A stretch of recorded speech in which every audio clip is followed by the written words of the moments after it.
Isomerism ही है। जिस प्रकार आप जानते हो आइसोमेरिज्म का मतलब होता है कि compounds having similar molecular formula but different structures, ठीक है, उसे हम कहते हैं आइसोमर्स और इस फिनोमिनन को कहा जाता है आइसोमेरिज्म। इसी प्रकार से जो आपके एल्केन्स हैं, जो आपके हाइड्रोकार्बन है, उसमें भी हाइड्रोकार्बन में भी बेसिकली जो आपके एल्केन्स हैं उसमें एक खास प्रकार की आइसोमेरिज्म पाई जाती है, उसे कहा जाता है कन्फॉर्मेशन। क्या कहा जाता है? कन्फॉर्मेशन। अगर हम पहला टॉपिक देखते हैं, यहाँ पर लिखा हुआ है alkanes are carbon carbon single bond containing compound, a free rotation is possible between the carbon carbon single bond. जैसा मैंने आपको बताया कि सिंगल बॉन्ड जो बनता है आपका कार्बन कार्बन के बीच में, जो सिंगल बॉन्ड बना हुआ है, यहाँ पर मैंने पी बॉन्ड ऐसे दिखा रखा है, पी और पी के बीच में सिंगल बॉन्ड बना हुआ है, पी ऑर्बिटल और पी ऑर्बिटल। अब इन p ऑर्बिटल के बीच में रोटेशन संभव होता है, रोटेशन पॉसिबल होता है। रोटेशन पॉसिबल है तो ये क्या करेंगे? रोटेट करेंगे। अब रोटेट करेंगे, आप क्या कर सकते हो? एक को स्टेबल रखो, एक को रोटेट करो। अब जितना आप रोटेट करोगे, जितना उसमें एंगल बनाओगे, वो अलग स्ट्रक्चर शो करेगा। करेगा कि नहीं करेगा? एक स्ट्रक्चर ऐसा हो सकता है कि मेरे पास एक कार्बन है, यहाँ पर ये ब्लैक से जो दिखा रखा है मैंने, एक कार्बन है, इससे दिखा रखा है, ये भी मेरे पास एक कार्बन है, और ये जो व्हाइट है आपको दिखाई दे रहे हैं, ये हाइड्रोजन। अब मैं इसको यहां से देखता हूं, एक कार्बन और दूसरा कार्बन, ये दोनों मुझे एक जैसे दिखाई देते हैं, मुझे पता ही नहीं चलता कि इसके पीछे भी एक कार्बन है। और हाइड्रोजन भी ऐसे लगे हुए हैं कि हाइड्रोजन भी आपके ऐसे लगे हुए हैं कि मुझे पता ही नहीं चलता कि इसके पीछे भी हाइड्रोजन है, मुझे केवल CH3 दिखाई देता है। ऐसी फॉर्म को कहा जाता है इक्लिप्स्ड फॉर्म। क्या कहा जाता है? Eclipsed form. इक्लिप्स्ड का मतलब समझते हैं? इक्लिप्स्ड है, ठीक है। और उसके अलावा एक फॉर्म ऐसी भी आ सकती है, आप चाहे तो कितना भी इसको घुमाएं, जितने भी घुमाओगे तो इसमें इनफाइनाइट नंबर ऑफ कन्फॉर्मर्स बन जाएंगे। इसको 0.2 घुमाया, इसको 0.1 घुमाया तो एक कन्फॉर्मर बन जाएगा। इसको 0.2 डिग्री घुमाया, एक को 0.5 डिग्री घुमा दिया, थोड़ा सा है ना, एक को एंटी क्लॉकवाइज घुमा दिया, एक को क्लॉकवाइज घुमा दिया, तो हमारे पास n नंबर ऑफ, यानी कि इनफाइनाइट नंबर ऑफ कन्फॉर्मर्स हो सकते हैं किसी एल्केन, इनफाइनाइट नंबर हो सकते हैं। लेकिन हमने पढ़ने हैं केवल 3। कितने पढ़ने हैं? 3। उसमें से भी 2 हमारे बेसिक इंपॉर्टेंट होते हैं। सबसे पहला होता है eclipsed form.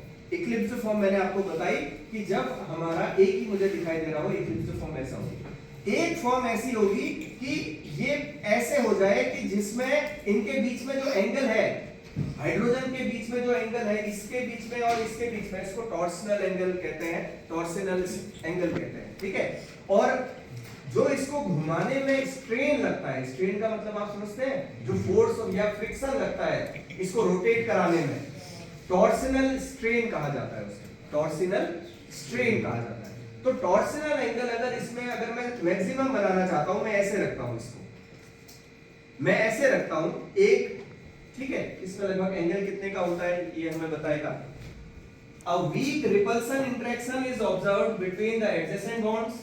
This is known as torsional strain, ठीक है। जो सिंगल बॉन्ड के अराउंड रोटेट करने में जो मुझे फ्रिक्शन महसूस हो रहा है, ठीक है, इसको घुमाने में जो मुझे स्ट्रेन महसूस हो रहा है उसे कहा जाता है टॉर्सनल स्ट्रेन, ठीक है। और जो एंगल बनता है उसे टॉर्सनल एंगल कहते हैं। देखिए कन्फॉर्मर और ऑफ एथेन, यहां पर एथेन के 2 कन्फॉर्मर की बात करी गई है। एक में एंगल बिल्कुल 0 है, यानी कि ये वाला एंगल, इसमें ये वाला हाइड्रोजन और इस वाले हाइड्रोजन के बीच में एंगल 0 है।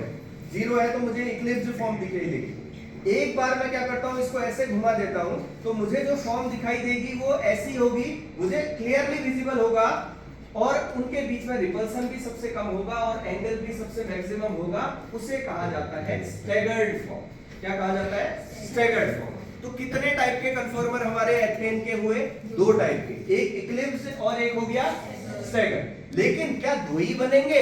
नहीं, 2 ही नहीं बनेंगे। Infinite number of conformation can be possible, क्योंकि आप थोड़ा भी घुमाओगे तो अगला कन्फॉर्मर बन जाएगा। कन्फॉर्मर का मतलब वही है जैसे आइसोमर होता है ना। बस इतना अंतर है कि ये सिंगल बॉन्ड के अराउंड रोटेशन से बन रहा है, कार्बन कार्बन के बीच में सिंगल बॉन्ड के अराउंड रोटेशन से बन रहा है ना। अब मैंने रोटेशन किया, 2 फॉर्म मेरे पास आई, एक फॉर्म में एंगल 0 था और एक फॉर्म में एंगल हमारे पास मैक्सिमम है 60 डिग्री मेरे ख्याल से रहता है, 60 डिग्री का एंगल है हमारे पास। ऐसा फॉर्म कहलाती है स्टैगर्ड फॉर्म। क्या कहलाती है? Staggered form. ठीक है, स्टैगर्ड फॉर्म में अगर आप देखोगे तो रिपल्सन मिनिमम होगा, क्योंकि एक हाइड्रोजन अभी यहां पर है, एक हाइड्रोजन यहां पर है, हाइड्रोजन का क्लाउड होगा यहां पर पे, यहां पर कार्बन हाइड्रोजन बॉन्ड का क्लाउड होगा, यहां पर पे भी क्लाउड होगा। अगर वो दोनों एक दूसरे के सामने है, रिपल्सन विल बी मैक्सिमम। अगर वो थोड़ा सा दूर है बिल्कुल, अब ये वाला पोर्शन फ्री हो गया, ये वाला पोर्शन फ्री हो गया, यहां पर कुछ नहीं है, तो रिपल्सन स्टैगर्ड फॉर्म में मिनिमम होता है। रिपल्सन स्टैगर्ड फॉर्म में क्या होता है? मिनिमम। अगर रिपल्सन मिनिमम होगा तो स्टेबिलिटी मैक्सिमम। स्टेबिलिटी क्या होगी? मैक्सिमम। तो आपसे अगर कोई पूछे कि इक्लिप्स्ड फॉर्म और स्टैगर्ड फॉर्म में कौन सी फॉर्म आपकी स्टेबल होती है, तो आपका आंसर होगा स्टैगर्ड फॉर्म। और बाकी फॉर्म्स का क्या, जो हम थोड़ा थोड़ा घुमा के बना रहे हैं, उस फॉर्म्स का क्या? वो फॉर्म्स हमारी कहलाती है skew form. SKEW, skew form. क्या कहलाती है? स्क्यू।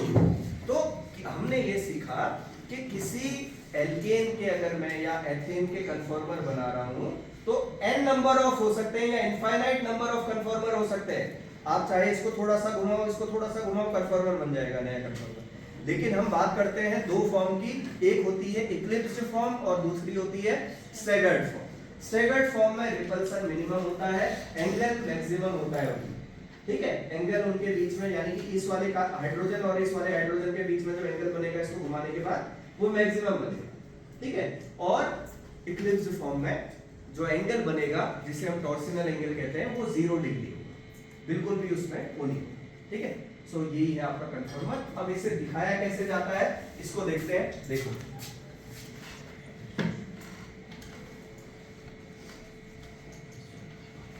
हमारे पास दो प्रकार होते हैं जिनसे हम इसे दिखाते हैं।